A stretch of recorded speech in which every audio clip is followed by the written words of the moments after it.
भारत में 125 crore mobile phone user हैं, जिसमें से 90% प्रीपेड प्लान के यूजर हैं। सर, आज मैं प्रीपेड प्लान के जो मोबाइल यूजर्स हैं उनकी ओर से दो समस्याएं उठाना चाहता हूं। सर, पहली समस्या है कि रिचार्ज खत्म होने के बाद आउटगोइंग के साथ साथ इनकमिंग कॉल का भी बंद होना।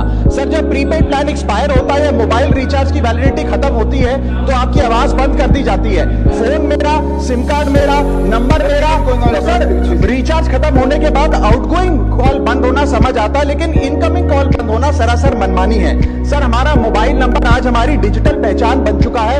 एसेंशियल कम्युनिकेशन जैसे कि UPI payment, banking, OTP, train ticket OTP, PAN, Aadhaar authentication, interview का कॉल, हॉस्पिटल का कॉल, माँ बाप का गांव से कॉल, तमाम चीजें इनकमिंग कॉल और इनकमिंग एसएमएस से आती है, और वो इसलिए बंद कर दिया जाता है कि इंसान एक रिचार्ज कराना भूल गया।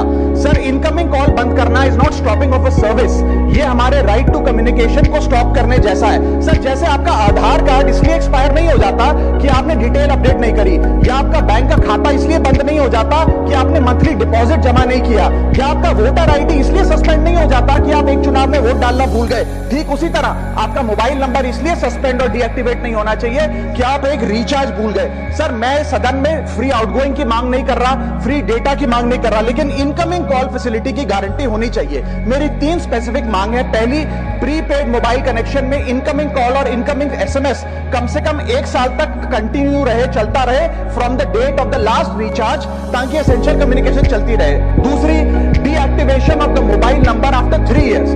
ऐसा ना हो कि आपका मोबाइल नंबर किसी को आपका मोबाइल नंबर बंद करके किसी और को अलॉट कर दिया जाए। कम से कम 3 साल का ग्रेस पीरियड देना चाहिए from the date of the last recharge. And third demand, mobile operator should introduce a low cost incoming only plan. वो लोग जो सिर्फ इनकमिंग के लिए फोन रखते हैं उनके लिए, जैसे कि 10 रुपए में 180 दिन की इनकमिंग कॉल की फैसिलिटी, इस प्रकार की स्कीम्स मोबाइल ऑपरेटर को लानी चाहिए।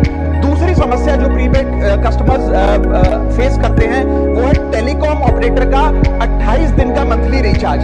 साल में सर महीने 12 होते हैं, लेकिन 28 दिन की रिचार्ज के माध्यम से 13 टाइम्स रिचार्ज कराना पड़ता है। कैसे सर? 28 दिन into 13 times is equal to 364 days. ये एक बड़ी क्लेवर स्ट्रैटेजी है, जिसके चलते आपको फीलिंग 30 दिन की देते हैं, लेकिन आपसे डीलिंग 28 दिन की करते हैं। सर, दुनिया में हर जगह बिलिंग साइकिल कैलेंडर मंथ के हिसाब से होती है, 30 या 31 दिन। आपको मंथली सैलरी, लैंडलॉर्ड का रेंट, बैंक की ईएमआई, बिजली पानी गैस का बिल, तमाम चीजें 30 या 31 दिन के महीने के हिसाब से होती हैं। लेकिन ये मोबाइल ऑपरेटर, टेलीकॉम ऑपरेटर 28 दिन के महीने के हिसाब से आपको रिचार्ज प्लान बेचते हैं, ताकि साल में एक अतिरिक्त रिचार्ज आपको मिल जाए। मैं उम्मीद करता हूं कि इसे